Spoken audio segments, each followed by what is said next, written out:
a este acte amb motiu de les eleccions europees, evidentment que les tenim el diumenge, però també des de l'executiva local volíem portar un acte de debat, d'apropament, com la majoria dels actes que està portant el Partit Socialista, de parlar amb la gent, de debatre temes importants, però abans de donar-vos la paraula i de presentar-vos, jo sí que volia dir que estem a poques hores de que s'acabi aquesta campanya electoral. L'altre dia que estava el nostre secretari general, Ximo Puig, va ressaltar la importància d'aquestes eleccions europees. La veritat és que són molt importants des de les diferents agrupacions, en tots els actes que han fet i en tot el treball que s'ha fet. Crec que ens ho han pres molt en sèrio, però queda aquest esforç últim. L'esforç últim és demà, evidentment el dissabte, que és la reflexió, però aquesta reflexió també ens té que servir pels que tenim més a propet, per estos que tenim, que a vegades oblidem una miqueta, als de casa, el poder portar-los les paperetes i el poder ressaltar-los una miqueta més lo important que són aquestes eleccions quan la dreta ha volgut d'alguna manera desprestigiar-les, no tan sols en el candidat en tot el que diu, sinó també en no donar-les importància en la tàctica de sempre que ells manejaran fins i tot els que estan en el cementeri. Per tant, nosaltres a estos no els anem a manejar, però sí en aquells que d'alguna manera els podem influenciar o donar-los l'ànimo perquè vagin a votar. No tinc que dir que en Europa se decideix pràcticament tot i després, passades aquestes eleccions, el que se debateix és la diferent forma de governar i la diferent forma, com ahir dia en Barcelona el president del govern de França, Valls, en el sentit que no som igual que la dreta i encara que vulguin posar-nos dins del mateix sac dient els retalls que s'estan fent en França no són els mateixos que s'estan fent aquí i evidentment si nosaltres governaríem també tindríem que aplicar polítiques d'austeritat, però mai sense tocar allò que anem a parlar pràcticament avui en aquesta taula. M'acompanyen Rosa Marco, que és de la secretària provincial de l'executiva en el tema de benestar social, Antonio Torres, que és el síndic portaveu a les Corts Valencianes, i Ignacio Subías, que és diputat en les Corts Valencianes. Antonio i Ignacio han vingut moltes vegades a Vinaròs i sempre en l'especialitat i en el tema que estan portant a terme i han portat a terme durant uns anys en les Corts Valencianes. Són coneixedors de la realitat de Vinaròs i de la comarca i evidentment Rosa és d'alguna manera la number one del tema de benestar social.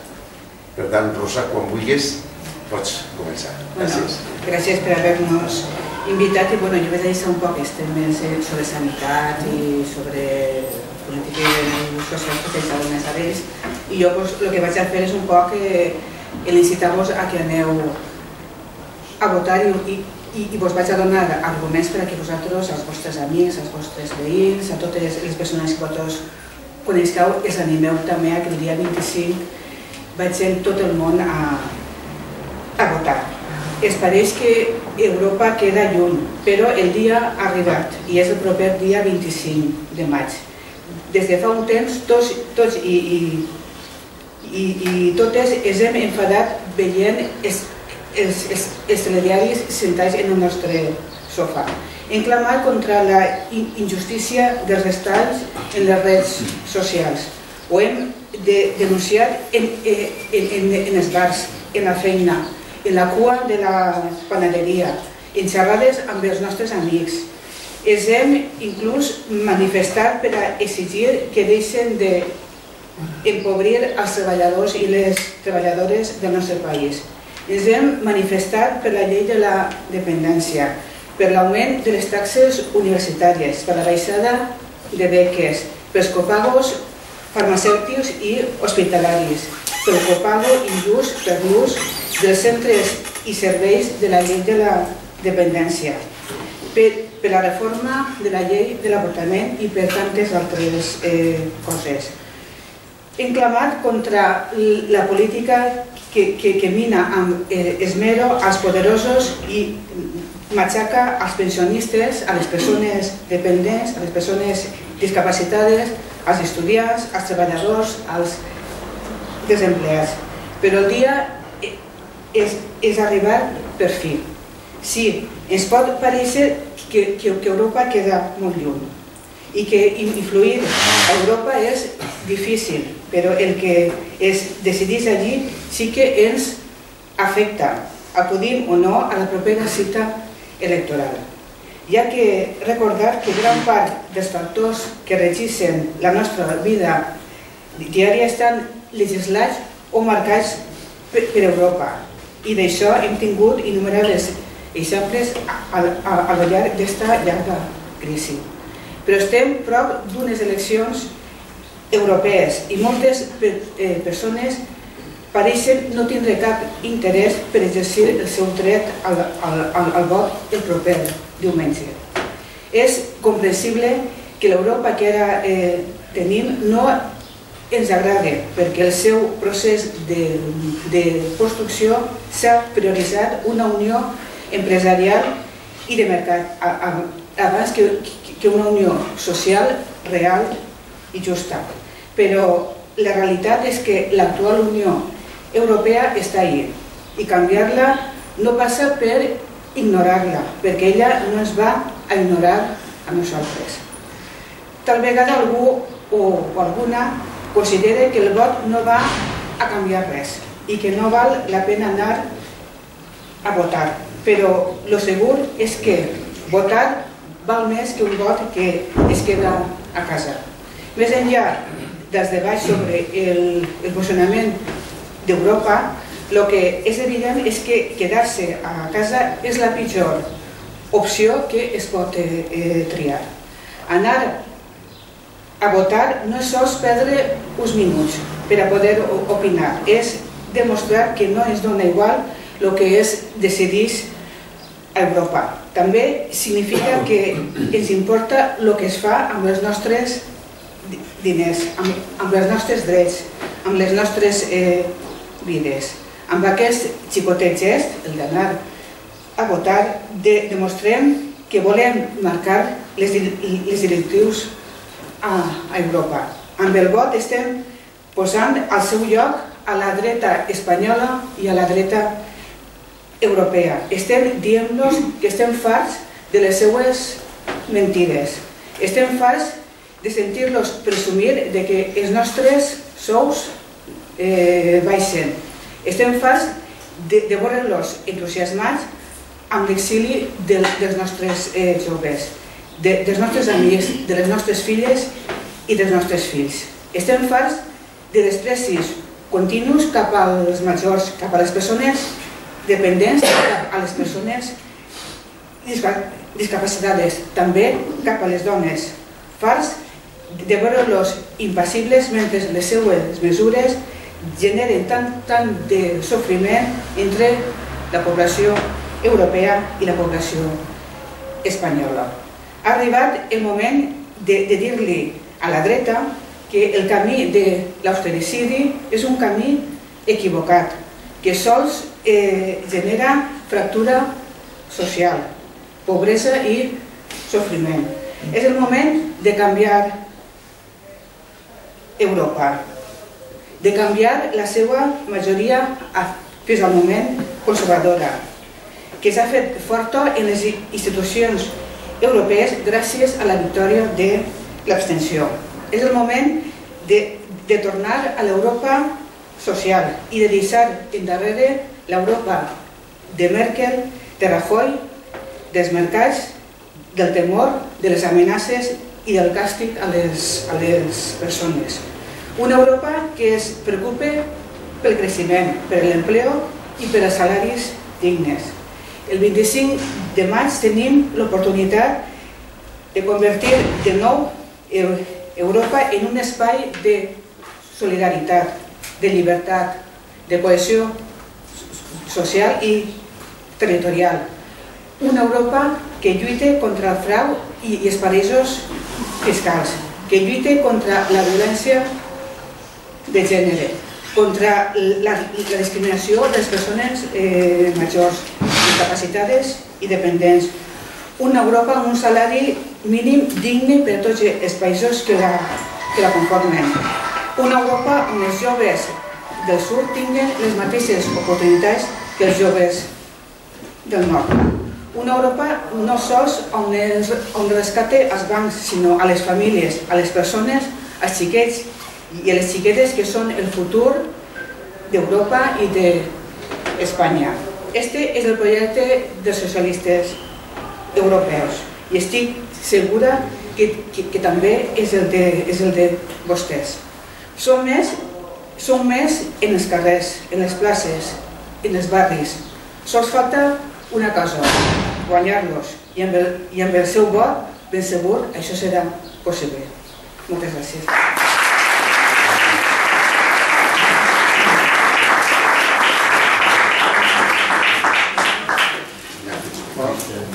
Bueno, Espada, buenas tardes. ¿Me escucháis bien desde los últimos? Sí. Bueno, pues no es por levantar más el tono de voz o no. Bueno, tal y como ha dicho Rosa, es verdad, estamos ante unas elecciones muy importantes, que son las elecciones europeas. Unas elecciones que se provocan en un momento determinado, que es un momento de crisis.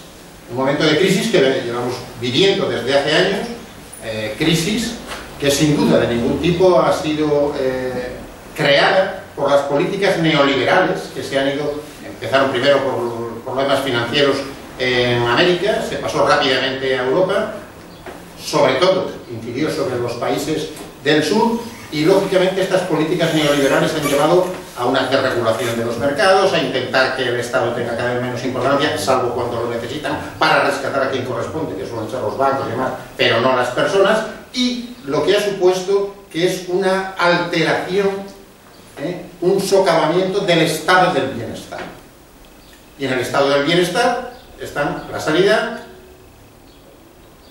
la educación, el bienestar social, la dependencia, de las que posteriormente, seguro que con gran criterio, os hablará Antonio Torres. Y por lo tanto yo voy a hablar un poco de las consecuencias que está teniendo todo sobre el sistema sanitario. ¿Qué está pasando en el sistema sanitario?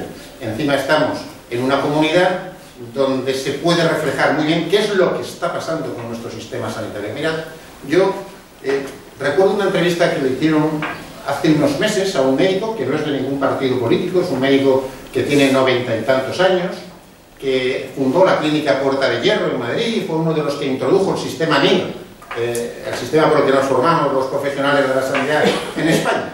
Y le preguntaron a este médico, ¿qué le parece a usted lo que está pasando? Dice, mire, cambiar las cosas sin saber por qué, por motivos, no por motivos conceptuales, sino por motivos económicos, es una auténtica barbaridad y es tremendamente inquietante. Pues esto es lo que nos está pasando lamentablemente.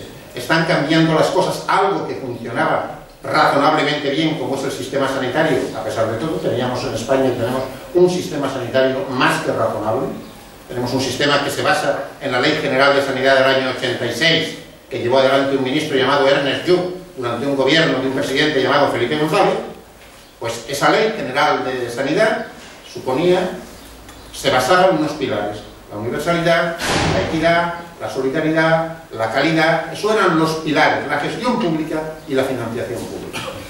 Porque el derecho a la salud es un derecho de ciudadanía que nos permite acceder a la forma que tengamos de vida de la manera más libre posible.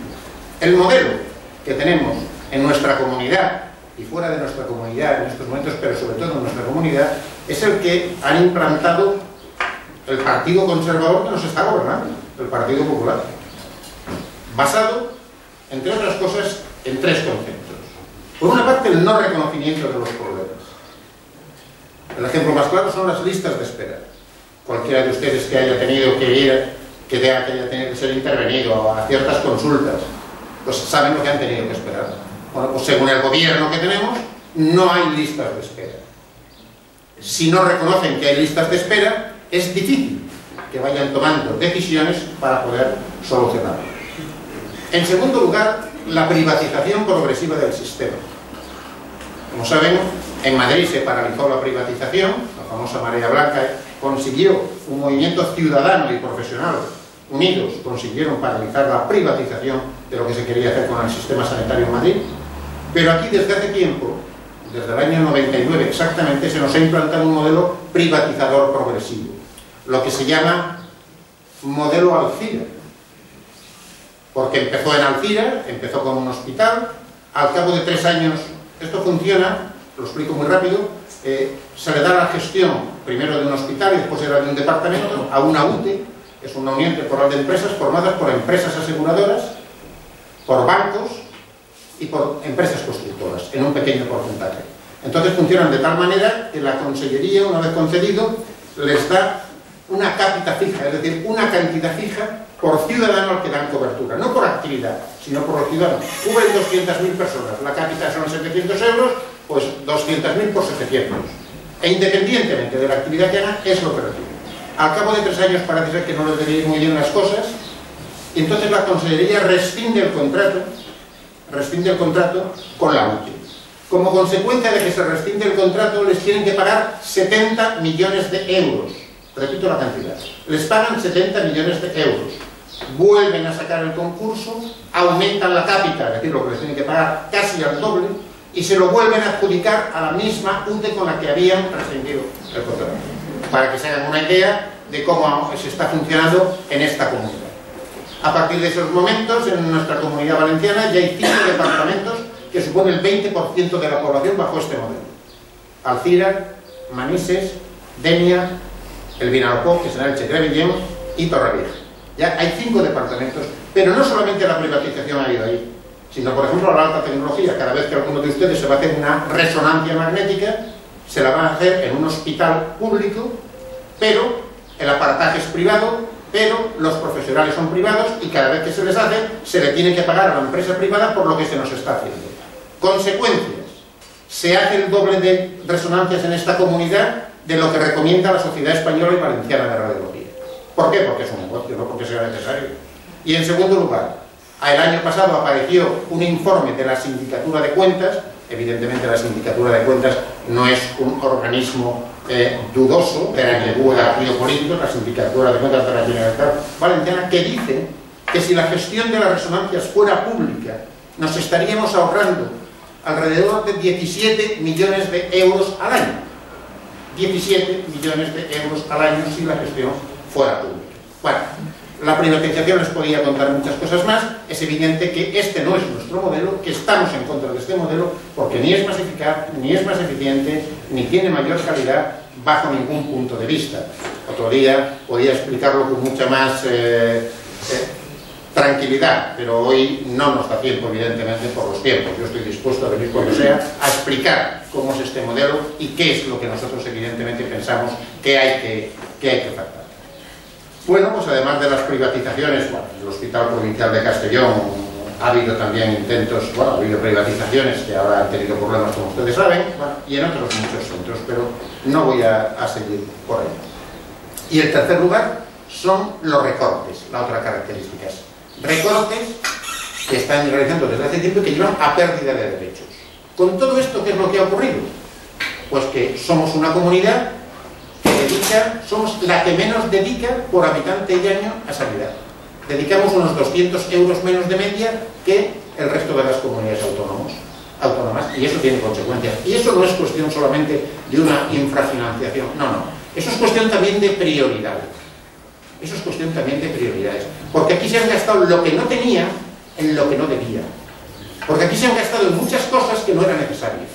Y en cambio se han dejado de gastar en cosas necesarias, como es la sanidad, como es la educación y como son los servicios sociales, y por eso los están intentando privatizar. Pero además eso ha supuesto pues, que somos de las comunidades que tienen menos camas hospitalarias del Estado, de las que menos centros de salud tenemos unos ratios de personal muy bajos, unas listas de espera enormes. El sistema es un sistema oscurantista, donde cuesta muchísimo obtener los datos porque no los dan, evidentemente. Es muy poco transparente.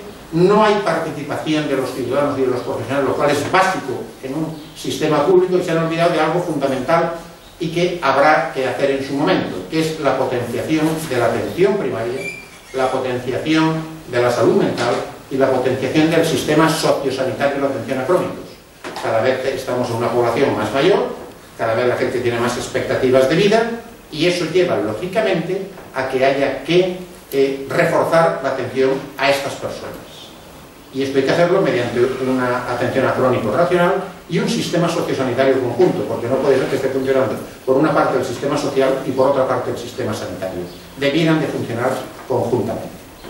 Muy bien, ¿se acuerdan que nos dijeron que hemos vivido por encima de nuestras posibilidades? Nos dijeron que el sistema era muy caro, nos dijeron que no iban a subir impuestos. Han subido más de 50 impuestos que afectan básicamente a las clases medias y bajas, por supuesto. Más de 50 impuestos han subido. Bueno, pues nos dijeron todo esto y por lo tanto nos engañaron diciendo que las medidas que tomaban es que no había más remedio porque el sistema no era sostenible. En España nos gastamos 2 puntos menos del PIB que en la mayor parte de los países europeos de nuestro entorno. Luego, no es verdad que nos gastemos mucho en sanidad, no es verdad. Como digo, lo que han hecho es no priorizar, lógicamente. Y empezaron a tomar medidas de recortes, como son, pues medidas que llamaban de ahorro, que suponen, pues eso ha supuesto sobre el sistema sanitario en la Comunidad Valenciana 440 millones de euros, en temas como, pues que ustedes conocen muy bien, si pierden la tarjeta sanitaria, tienen que pagar 3 euros por una nueva tarjeta sanitaria. Antes en los hospitales había la elección de menú, hoy día no hay elección de menú, hay menús determinados, pero antes había elección de menús que hoy día no existen. Se cargaron lo que se llamaban los planes de choque para eliminar listas de espera, o un argumento falaz. El argumento era que lo iban a operar en la pública, que lo podían hacer en la pública, que no necesitarían ni más personal, ni más recursos, ni más de nada, lo cual solamente podían ser 2 cosas: que estaban engañando o que habían durante mucho tiempo malversado, habían utilizado mal el dinero público. Porque si en esos momentos se podía operar en la pública lo que hasta ahora se está operando en la privada, pues no iban a necesitar ni más personal ni más recursos, pues solamente había 2 posibilidades: o que no era verdad lo que estaban diciendo, o que durante mucho tiempo habían mal utilizado el dinero público. La realidad es que en un año se les dispararon las listas de espera casi el doble, y por lo tanto volvieron a retomar nuevamente los planes de choque que en su momento quitaron para eliminar, para ahorrar dinero. Pero como saben, a la vez, pues cierran los centros, han empezado a cerrar centros de salud a las 3 de la tarde, han empezado a cerrar centros de salud los sábados, en verano no les quiero contar, disminuye el número de camas hospitalarias. ¿Y qué les voy a contar además aquí? ¿Qué les voy a contar aquí? Donde tienen un hospital que parte de la reforma no se ha abierto en cuanto a la hospitalización, como consecuencia de que no tienen recursos. ¿Qué les voy a contar aquí? Donde tienen un centro de salud, el Vinaròs 2, prometido desde hace, yo creo que unos 8 o 10 años, presupuestado en muchas ocasiones y no realizado. ¿Qué les voy a contar? Que ahora ponen con gran pancarta que van a hacer una reforma del centro de salud cuando lo único que van a hacer, el actual, es mejorar la accesibilidad. Eso es todo lo que van a hacer. ¿O qué les voy a contar de otros problemas si nos vamos metiendo hacia el interior de la comarca, en temas de atención de urgencias, en temas... ¿Qué les voy a contar? Ustedes conocen muchísimo mejor que yo qué es lo que está pasando en esta comarca, ustedes conocen mucho mejor que yo qué es lo que está pasando con la sanidad, y ustedes conocen mucho mejor que yo, por lo tanto, qué han supuesto y qué es los recortes sobre el sistema sanitario. Pero además pues han disminuido el dinero para ciertas cosas en los hospitales, material, todo eso. Pero además tomaron medidas muy serias. Un Real Decreto que se llama el 16/2012 de sostenibilidad del sistema sanitario, que afecta a la base del sistema sanitario. Este Real Decreto suponía 10.000 millones de euros en el sistema a nivel global en el Estado, 7.000 en sanidad y 3.000 en educación. De los 7.000 de sanidad, 800 millones de euros incidían directamente sobre el sistema sanitario público valenciano. Este es el Real Decreto por el cual dejan sin atención sanitaria a los inmigrantes sin papeles, salvo menores de 18 años, embarazo o parto o urgencias. Pero no solamente a los inmigrantes, sino a los españoles mayores de 26 años que, no habiendo tenido acceso a un primer contrato de trabajo, las rentas familiares sean superiores a los 100.000 euros. Pero no solamente eso, sino que ahora acaban de aprobar otra medida, hace unos meses, y es que aquellos ciudadanos que hayan perdido el derecho a las prestaciones y que intentando buscarse una vida mejor que aquí no se les está dando en estos momentos y tengan que marcharse fuera de nuestro país, cuando en un año estén si están más de 3 meses durante un año, pierden también el derecho a la asistencia sanitaria. Todo esto es una auténtica barbaridad. Eso es inhumano, tanto el tema de los inmigrantes como lo demás, porque una sociedad ha de regirse por valores, y si una sociedad no se rige por valores, se tiene que plantear muy claramente qué es lo que está haciendo. Pero es que además repercute sobre la salud pública. Usted imagínense en el caso, por ejemplo, de las personas que no se atienden, inmigrantes o no inmigrantes. A esta gente se le está haciendo que no vaya al sistema, o que vayan a urgencias, y por lo tanto se colapsarán las urgencias. Pero cuando uno se pone mal, nadie va a poder evitar que pueda ingresar. Pero claro, si hubiera ingresado 2 semanas antes, posiblemente la enfermedad sería menos grave, con menos repercusiones para el ciudadano, que es lo más importante. Pero además, una enfermedad menos grave es una enfermedad más barata, es menos cara. Les voy a poner un ejemplo. Yo soy neumólogo. Una neumonía cogida a tiempo puede tratarse hasta en el domicilio. Una neumonía no tratada y que se deja evolucionar se puede complicar, hacer una insuficiencia respiratoria, un derrame pleural, y por lo tanto es mucho más grave para el paciente, que es lo peor, y mucho más caro para el sistema. Pero además hablando es control de enfermedades infecciosas, porque casos como una tuberculosis no se pueden controlar en un servicio de urgencias. Porque además una tuberculosis no solamente hay que controlar al paciente y tratar al paciente, sino que hay que tratar al entorno del paciente, porque si no la enfermedad se puede extender. Luego tiene repercusiones desde el punto de vista de la salud pública, lo que están haciendo. Y además introdujeron los copagos que todos estamos padeciendo. Estos copagos los introducían con 2 argumentos. Una es intentar disminuir la demanda y otra es colaborar en los costes. Pero vamos a ver, es que estamos hablando de enfermedades y de la salud de la gente. Estamos hablando de que el sistema sanitario no es gratuito. Es decir, todos con nuestros impuestos estamos dando cobertura al sistema sanitario.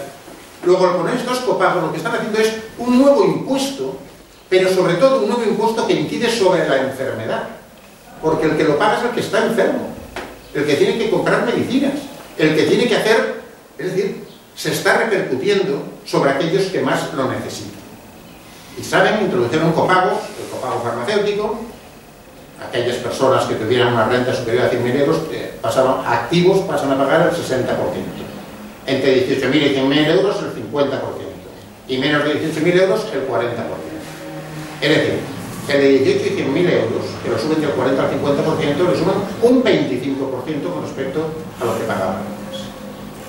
Y por primera vez tienen que pagar los pensionistas, que hasta ese momento no pagaban. Los que tuvieran una renta superior a 100.000 euros tienen que pagar un 60% y hasta 60 euros máximo al mes. Entre 18.000 y 100.000 euros tienen que pagar un 10% hasta 18 euros al mes. Y los inferiores a 18.000 euros tienen que pagar un 10% hasta 8 euros al mes. Antes las cantidades que se pasaban se les tenían que devolver, pero desde hace unos meses y desde que tenemos la receta electrónica, y eso los farmacéuticos lo podían explicar muy bien, desde que tenemos la receta electrónica instaurada en toda la comunidad, ya a nadie se le cobra más de los 8 o 18 euros mensuales porque queda sujeto. Pero no solamente han puesto eso, el copago farmacéutico, tienen también un medicamentato que quitaron 427 medicamentos del sistema y que por tanto hay que pagar en su totalidad. Medicamentos que muchas veces la gente tiene que utilizarlos y que no puede, porque si además del copago, si además de que le han subido la luz, si además de que le han subido el gas, tiene que pagar un medicamento que igual le cuesta 30 o 40 euros, no se lo puede permitir. Y la gente está priorizando. Y hay gente que no se está tomando la medicación. Porque además en circunstancias como los actuales, todos sabemos que mucha gente con el paro que tenemos, yo recuerdo, desde que está el señor Rajoy, 1.200.000 personas más están en el paro. Desde que está el señor Fabra, ¿cuántos más tenemos en el paro? 100 y pico mil más, ¿no? En la Comunidad Valenciana. Pues ya me contará. Y mucha gente ahora pues se acoge a las personas mayores para poder sobrevivir, y una persona mayor no puede pagarse los copagos, el aumento de no sé qué, el aumento de tal, y encima tener que sostener aparte de su familia. Y están llegando a situaciones límites, están llegando a situaciones de pobreza tremendas.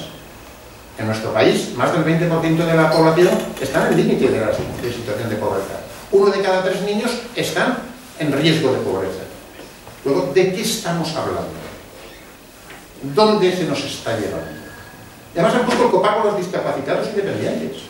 Algo que han hecho porque el gobierno ha tenido la voluntad de hacerlo, porque lo podía haber impedido. Aquí había una ley, la ley 11/2003, por la cual los discapacitados y dependientes no tenían que copagar los medicamentos y los productos ortoprotésicos. Como consecuencia de que se la cargan, un artículo de la misma, en la ley de presupuestos del año 2013, a partir de ese momento los discapacitados y dependientes tienen que pagar, poniéndonos en situaciones límites. Que hay muchas familias que no pueden soportar lo que tienen que pagar. Y esas son las personas que más necesitan precisamente de las administraciones públicas y de las instituciones públicas. Esto es una barbaridad. Y quieren imponer también un copago en los medicamentos de prescripción hospitalaria, es decir, aquellos que se dan a los hospitales a pacientes externos. Esto no lo han puesto todavía en marcha, salvo en Ceuta y Melilla, pero en los demás sitios todavía no está en marcha. Esto es otra barbaridad. Esto supone que a los pacientes crónicos, que a los pacientes con enfermedades graves, que a los pacientes con cánceres, que se les da la medicación en el hospital, para que pues la lleven y se la pongan en casa y tal, pero se les prescribe, se les da en el hospital, les quieren hacer copagar también.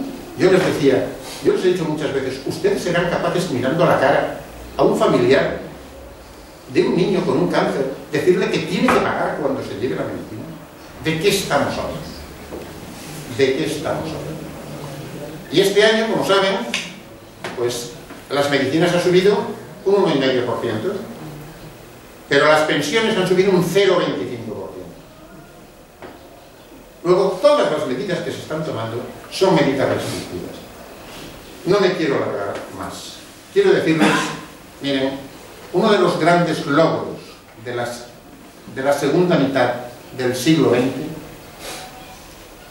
a raíz de la Ley General de Sanidad del 86, de la UNESYU, fue el derecho a la asistencia sanitaria universal, equitativa, solidaria y de calidad. Fue uno de los grandes logros. Cuidado, porque los derechos a veces se tardan en adquirir y cuesta adquirirlos. Pero cuando se rompen, cuando se caen, lo hacen mucho más rápido y después a veces es más difícil de volver a recuperarlos. Por eso hemos de luchar de forma clara para el mantenimiento de esto que llamamos el estado del bienestar. Y en este caso, para el mantenimiento de un sistema sanitario público. Y todo esto tiene relación, porque ahora vienen las elecciones europeas, que son un primer paso, pero después vienen las elecciones autonómicas y municipales, que son el segundo paso dentro de un año. Y no nos engañemos, hemos de trabajar desde ya para conseguir que esto... Yo estoy convencido que las próximas elecciones, que estas, espero y deseo que las ganen el Partido Socialista Europeo, pero estoy convencido que las próximas elecciones autonómicas las ganará el Partido Socialista y por lo tanto gobernará el Partido Socialista. Y tendremos de presidente además a una persona cercana de aquí, a Chimo Puig, que será el presidente. Pero tenemos que trabajar para todo eso. Tenemos que evitar que destruyan el estado del bienestar, que lo están haciendo progresivamente. Y terminar con dos compromisos, nada más. El primer compromiso es que cuando gobernemos recuperaremos derechos. Eso es lo primero que hay que hacer, recuperar derechos, los derechos que ahora se están perdiendo. Y en segundo lugar, recuperar el sistema sanitario público para los ciudadanos, con transparencia y con participación. Por mi parte, nada más, muchas gracias, animaros a que votéis el próximo día 25. En nuestro caso, os animamos a que votéis al Partido Socialista, evidentemente, y al Partido Socialista Obrero Español, y quedar a vuestra disposición para lo que queráis posteriormente. Muchas gracias.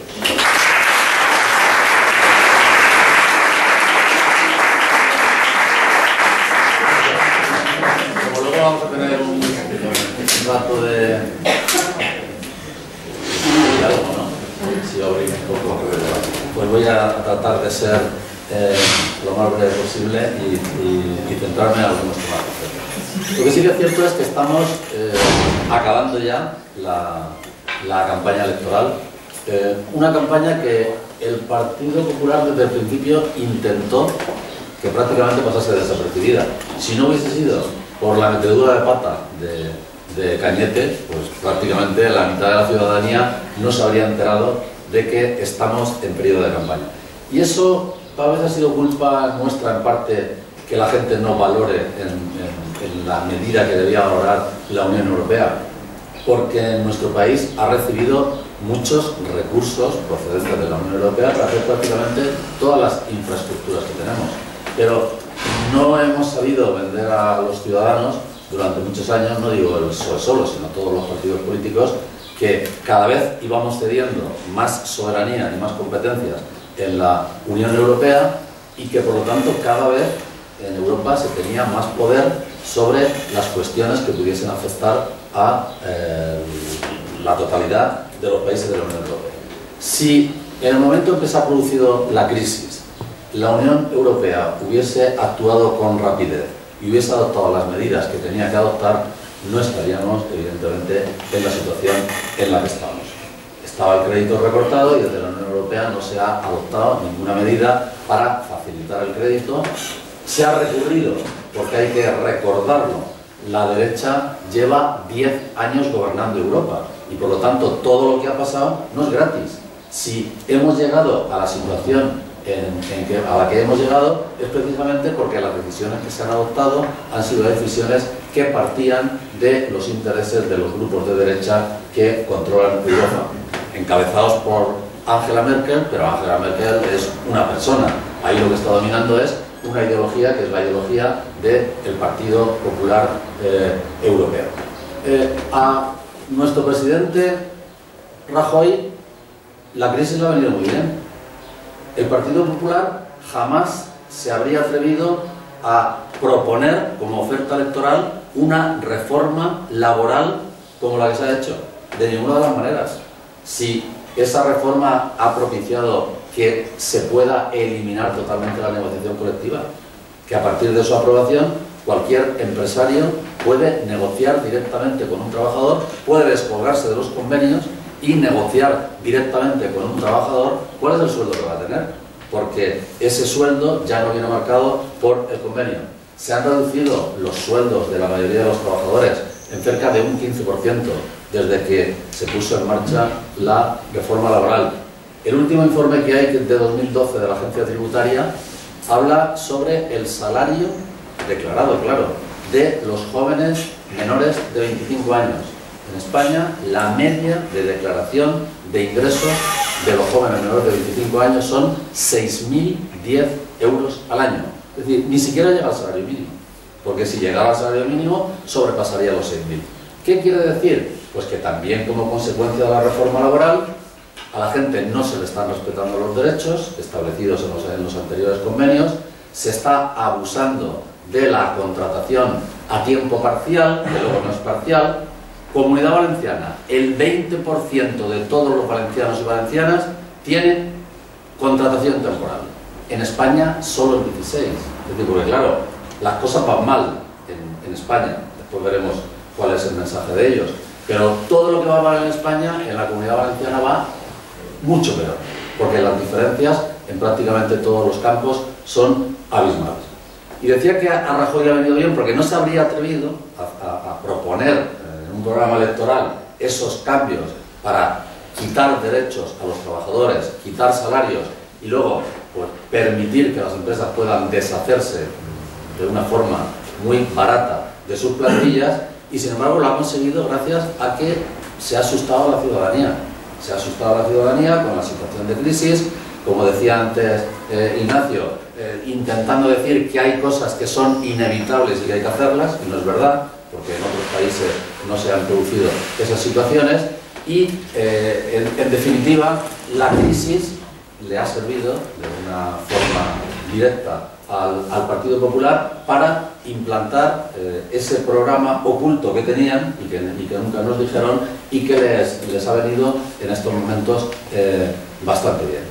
Pero nosotros tenemos que seguir avanzando y ese mensaje que están ellos ahora trasladando de cara a las elecciones europeas, de que las cosas están empezando a ir bien, todos lo dicen. Lo dice Rajoy, lo dice González Pons con una desvergüenza total y absoluta, porque dijo el otro día en el debate que en este momento se están creando nada menos que 7.000 empleos al día.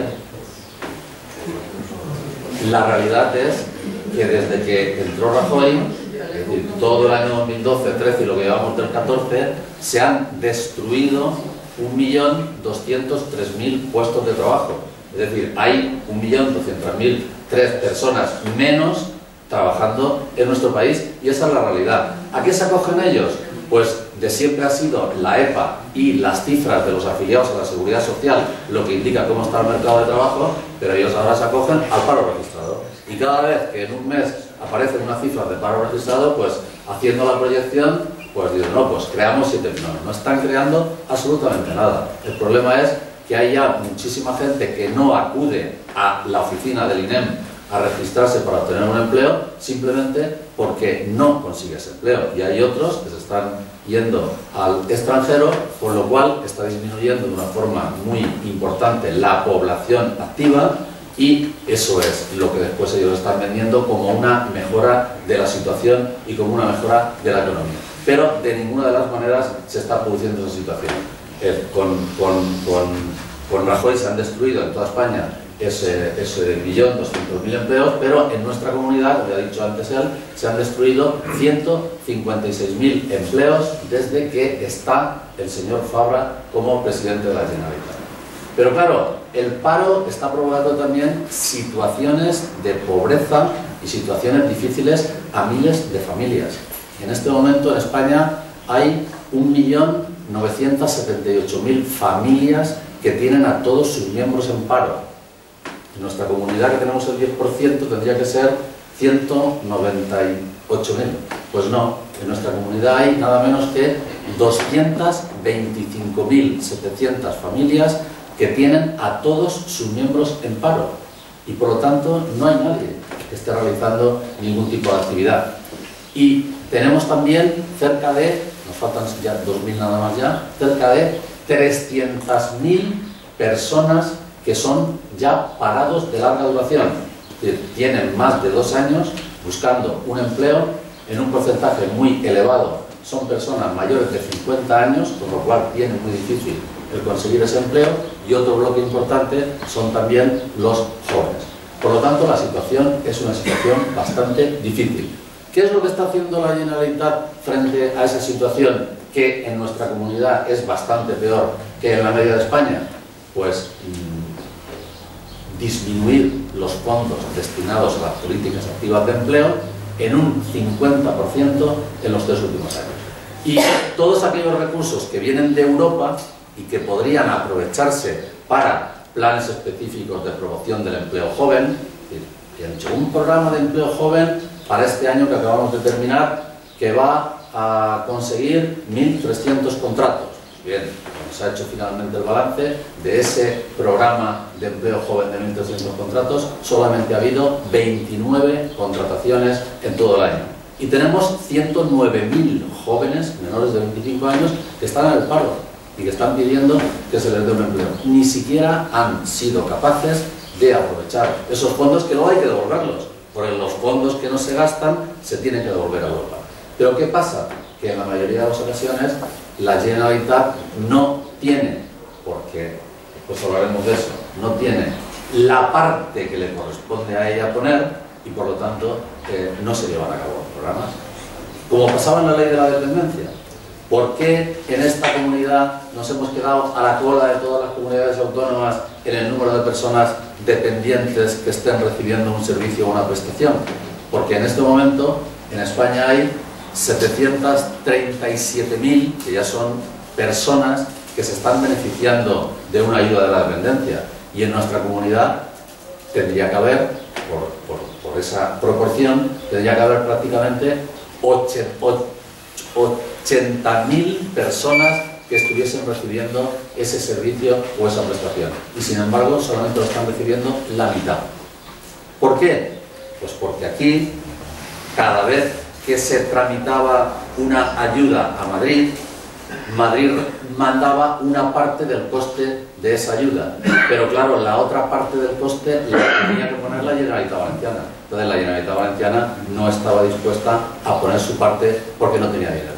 Bueno, sí que tenía dinero, porque como aquí había unas personas que ya estaban recibiendo los servicios de ayuda a domicilio, o los servicios de centro de día, o de internamiento en una residencia, o aquellas ayudas que se recibían de las amas de casa, pues lo que hacía es, todas aquellas personas que ya estaban recibiendo un servicio o una prestación antes de entrar en marcha la ley, pues esas personas es a las que les tramitó primero las ayudas y las mandó a Madrid. Con lo cual, el resto de personas que solicitaban de nuevo, amparándose en la ley, solicitaban de nuevo esa ayuda, pues a esas personas no les llegaba. Y como todos sabéis, pues han pasado 2 años, 3 años y en algunos casos hasta 4 años, y esas personas nunca han recibido la ayuda, incumpliéndose de una forma gravísima la legislación y por lo tanto maltratando de una forma directa a todos y cada uno de los valencianos que sí que tenían derecho a esa ayuda.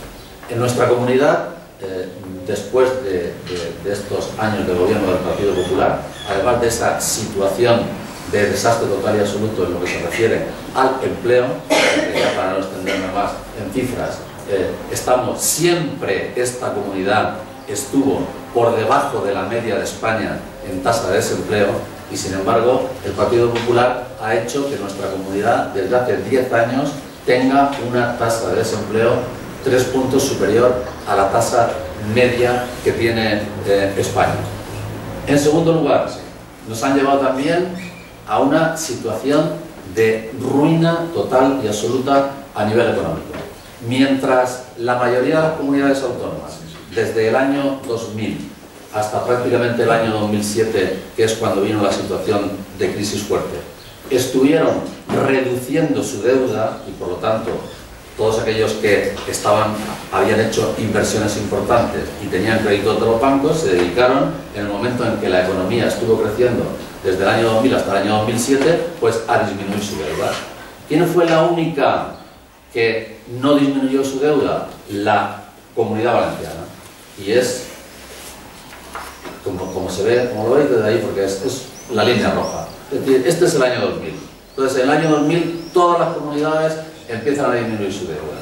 Y en cambio esta comunidad en el año 2000 empieza a dispararse, y cuando llega la crisis, que en la crisis todas las comunidades autónomas efectivamente han incrementado la deuda, entonces claro, nuestra comunidad la que más. Claro, nosotros somos ahora la número 1. Nosotros tenemos ahora una deuda de 33.000 millones de euros, que es una cosa impresionante y que va a lastrar el futuro y va a pesar como una losa sobre el futuro de todos los valencianos. Porque mientras tanto, y viendo ellos que cada vez íbamos a una situación de mayor endeudamiento, han ido renunciando a los impuestos que les correspondían. Es decir, el Estado ha puesto en manos de las autonomías una serie de impuestos, el impuesto de patrimonio, el impuesto de sucesiones, el impuesto de donaciones, y nuestra comunidad, pues graciosamente, también desde el año 2003 para acá, ha eliminado en la práctica ese impuesto para todos los valencianos, con lo cual pues cada año hemos estado perdiendo 600, 700 millones de euros de ingresos en las arcas de la Generalitat, y que luego no han tenido ningún problema en decir que la situación es insostenible y hay que recortar en sanidad, hay que recortar en educación y hay que recortar en bienestar social. ¿Por qué? Pues porque efectivamente los ingresos que tenían que estar produciéndose no se están produciendo. Pero el problema no es del gasto sanitario. Subía ya lo ha dicho, Ignacio ya lo ha dicho, tenemos un gasto sanitario 200 euros inferior a la media de España. Pero es que si nos vamos a Europa, porque nosotros nos tenemos que comparar con Europa, nuestro gasto en protección social está en este momento en 5.100 euros que nos gastamos en España, y sin embargo en Europa la media es 7.600 euros. Y tenemos ahí todavía un colchón bastante grande de diferencia, y en Francia 9.300. Entonces, ¿qué sentido tiene que se estén adoptando políticas de recorte de la sanidad, o que se diga, no, es que el gasto que se está produciendo en la sanidad es muy elevado y hay que disminuirlo. Eso lo podrán hacer en países en los que efectivamente están ya con un nivel de gasto muy disparado en protección social, pero no es el caso de nuestro país, que tiene un gasto muy por debajo de la media que es exactamente lo mismo que en las pensiones. En las pensiones, que también lo ha dicho él antes, la media de Europa es de un 13,4% de toda la riqueza de Europa, del PIB. Un 13,4% del PIB se dedica al pago de pensiones. En cambio, en nuestro país estamos dedicando el 11,4%. Es decir, nos faltan todavía para poder llegar ahí. Y en el resto de países de la Unión Europea, pues la mayoría de ellos tienen un porcentaje de gasto en relación con el PIB muy superior al que nosotros tenemos en este momento. Consecuencia de las políticas de derroche, de corrupción, de gasto superfluo que se han producido todos estos años es la situación de ruina en la que se encuentra en este momento la Comunidad Valenciana, y que tiene que exigir, evidentemente, de medidas valientes de cara al futuro, y que pasarían fundamentalmente por exigir al Gobierno de España la financiación que corresponde a esta comunidad. Yo no voy a tocar, me parece, más, porque creo que hemos tocado ya prácticamente todos los temas. Lo peor es la dependencia, hace falta que lo diga, hemos hablado tantas veces de ese tema, que haya una ley que no se ha cumplido, que se ha estado maltratando y burlándose de todos los dependientes, aún hoy, porque cuando se han presentado en la audiencia, donde se han presentado los recursos de todas aquellas personas que han fallecido, 25.000 personas han fallecido en nuestra comunidad, habiendo sido valoradas en muchos casos, pero que no tenían el PIA. Y claro, como no tenían el PIA, pues si se han muerto no les quieren pagar a sus familiares. Entonces la mayoría de los ciudadanos que se han dirigido, la mayoría no, los pocos que se han dirigido a los tribunales, pues en unos casos una sección de la audiencia les da la razón y les dice que efectivamente esa persona tiene que cobrar porque no tiene la culpa de estar 3 años con la valoración ya hecha, porque hay personas que se les ha hecho la valoración, se les ha dicho tiene grado 3, nivel 2, pero el problema es que nunca le ha llegado el PIA, porque no han querido darle el PIA, porque como no tenían dinero para pagar, no daban los PIA. Pues una sección de la audiencia daba la razón a los dependientes, pero la otra sección no les daba la razón. Finalmente se ha reunido el tribunal y ha ido por la línea del medio, es decir, dando la razón a la Generalitat y diciendo que no corresponde el cobro de esas prestaciones a los familiares de los que han fallecido. Que si quieren, que presenten una demanda de responsabilidad patrimonial contra la Administración. ¿Eso qué significa? Pues nada, primero gastarse dinero y en segundo lugar esperar 2 o 3 años a que le resuelvan esa demanda, y por lo tanto si ya llevan 3, pues ahora volver a otros 3 o 4 años más de espera. Es decir, no hay un apoyo tampoco decidido por parte de los tribunales, y con los últimos cambios normativos que se han producido con respecto al copago de las personas discapacitadas y con respecto a la disminución de la cuantía de las ayudas, pues están dejando prácticamente en ayudas caritativas lo que antes era una ayuda que pudiese contribuir de una forma directa a solucionar el problema que tenían las personas en situación de discapacidad.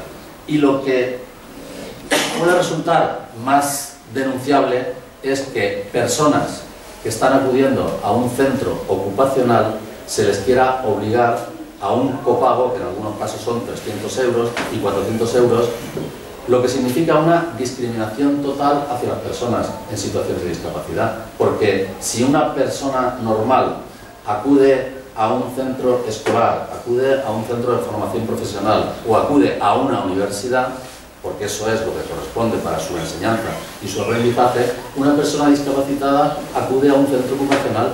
Entonces, ¿se paga en el instituto? ¿Se paga en la universidad? No, se paga una matrícula y se ha acabado. Entonces, ¿por qué una persona en situación de discapacidad tiene que abonar por la prestación de un servicio que es para su formación? La persona discapacitada que está en un centro ocupacional está preparándose y adquiriendo hábitos para poder desenvolverse en la vida y también para poder acceder a un puesto de trabajo, que al fin y al cabo es su objetivo, porque tenemos unas leyes que protegen a las personas con discapacidad para que puedan obtener un empleo, y esa legislación obliga a todas las empresas que tienen más de 50 trabajadores a tener en sus plantillas un porcentaje de personas en situación de discapacidad, y no se está cumpliendo, y la mayoría de las empresas de más de 50 trabajadores no tienen contratadas en sus plantillas al porcentaje que corresponde de personas con discapacidad. Y nuestro gobierno, a la vista de esa situación, ya produjo una modificación de la normativa para que aquellas empresas que no tuviesen el porcentaje que corresponde de personas en situación de discapacidad en sus plantillas pudiesen sustituir eso por encargos en la misma cuantía de dinero a centros ocupacionales o a centros especiales de empleo. Con lo cual, esa empresa podría quedar eximida de contratar a una persona discapacitada siempre y cuando le encargase trabajos a un centro ocupacional de personas con discapacidad o a un centro especial de empleo. Pero tampoco eso se está cumpliendo y, por lo tanto, la situación de todas estas personas es una situación que debe merecer especialmente nuestra atención y que, evidentemente, en el momento en que volvamos a estar en el gobierno, pues esta situación será inmediatamente corregida. Y termino para que podamos dialogar. Sí.